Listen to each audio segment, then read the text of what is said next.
24 ବର୍ଷ ସରକାର ଯାହା କରିନଥିଲ ଏବେ ମୋହନ ସରକାର ତାହା କରି ଦେଖାଉଛନ୍ତି। ଭଦ୍ରକରେ ଗୋ ମାଫିଆ ଘରେ ଚଢ଼ାଉ। କେନ୍ଦୁଝର ପୋଲିସ ଆଉ ଭଦ୍ରକ ପୋଲିସ ମିଳିତ ଉଦ୍ୟମରେ ଯେଉଁ ଗୋ ମାଫିଆ ରହିଲେ ଗୋ ଚାଲାଣ କରୁଥିଲେ ତାଙ୍କ କତରୁ କୋଟି କୋଟି ଟଙ୍କାର ସମ୍ପତ୍ତି ଜବତ କରାଯାଉଛି।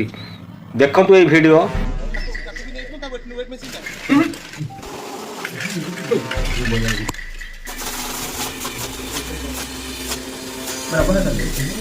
এটা স্যার এটা অ্যালাউড কি সব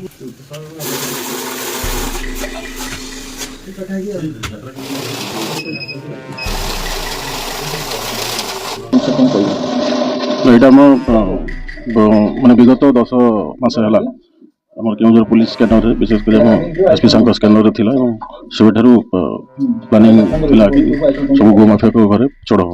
ଆଜି ଖାଲି ଏଠି ନାହିଁ, ଚାରିଆଡ଼େ ଚଢ଼ ହେଉଛି ଏବଂ ଏମାନଙ୍କର ଯେଉଁ କ୍ୟାସ୍ ଅଛି, ପ୍ରପର୍ଟି ଯେଉଁ କ୍ୟାସ୍ ଅଛି, ଅର୍ଣ୍ଣାମେଣ୍ଟସ୍ ଅଛି ଏବଂ ଅଦର ଇମୋବାଇଲ୍ ପ୍ରପର୍ଟି ଅଛି ତାକୁ ଆମେ ସିଜ୍ କରିବୁ।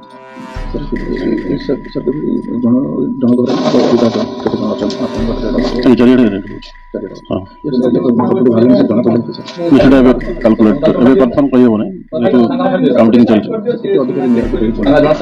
2 ପ୍ଲାଟୁନ୍ ଫୋର୍ସ ଅଛି, ଅଫିସର ପ୍ରାୟ 10 ଜଣ ପାଖ। ହଁ, ଆମେ ଭଦ୍ରକ ପୁଲିସର ସହାୟତା ନେଇଥିଲୁ। ହଁ ତେଣୁ ତ ଚଢ଼ ନାଇଁ ନାଇଁ ଅଛି, ଆମ ଇଏରେ ଅଛି, କୋଅପରେଟ୍ କରୁଛି।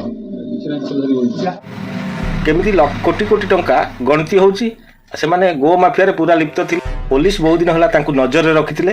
ଠିକ୍ ସମୟରେ ତାଙ୍କୁ ମାଡ଼ି ବସିଛନ୍ତି। ଦେଖନ୍ତୁ ତାଙ୍କ ଘରୁ ଟଙ୍କା ବି ଜବତ ହେଉଛି, ସ୍କର୍ପିଓକୁ ସବୁ ଲୁଚେଇକି ରଖିଥିଲେ ଛଣ ପକେଇକି।